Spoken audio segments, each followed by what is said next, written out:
ఓం శ్రీ మాత్రే నమః. ధనుర్మాసంలో ఈవేళ 26వ రోజు. ఎప్పట్లాగానే గోదాదేవి తెల్లవారుజామున లేచి తన జలగత్తులతో కలిసి శ్రీరంగనాథుని ఆలయానికి వెళ్ళి శ్రీరంగనాథుని ప్రార్థిస్తూ ఈ పాత్రాన్ని పాడింది.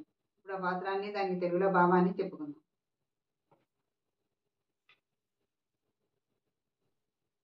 மாலே மணிவண்ணா மார்கழி நீராடுவான் மேலையார் செய்வனகள் வேண்டுவன கேட்டியேல் ஞாலத்தை எல்லாம் நடுங்க முரல்வன பாலன்ன வண்ணத்து உன் பாங்க சென்னியமே போல்வன செங்கங்கள் போய்ப்பாருடே எனவே சேல பெரும்பறையே பல்லாண்டி செப்பாரே கோல விளக்கே கொடியே విధానమే ఆలి నిలయాయ్ అరుళేలోర్ ఎంబావాయ్.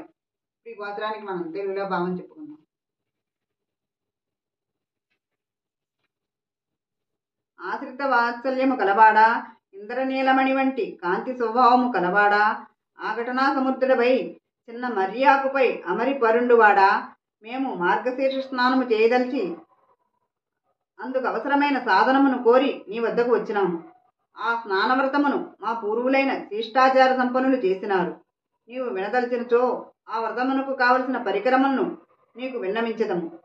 ఈ ప్రపంచమంతయు కంపించునట్లు ధ్వని చేయనట్టియు, పాలవలే తెల్లని కాంతి కలిగినట్టియు నీ పాంచజన్యమనిడి శంఖమును పోలిన శంఖములు కావలెను. విశాలము చాలా పెద్దదియగు పరయను వాద్యము కావలేను.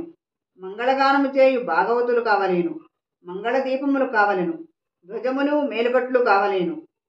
ఈ సాధనమాలను దయతో సమకూర్చుము అని గోపికలు శ్రీకృష్ణుని ప్రార్థించారు. ఈ పాత్రలో గోదాదేవి తన జలగత్తలతో కలిసి తన వ్రతానికి అవసరమైన పరికరాలను సమకూర్చమని శ్రీకృష్ణుని ప్రార్థించింది. ఆ శ్రీరంగనాథుని కృప మనందరిపై ఉండునుగాక. శ్రీమత్యే గోదాదేవి నమః. ఓం నమో నారాయణాయ. రేపు 27వ పాత్రను చెప్పుకుందాం.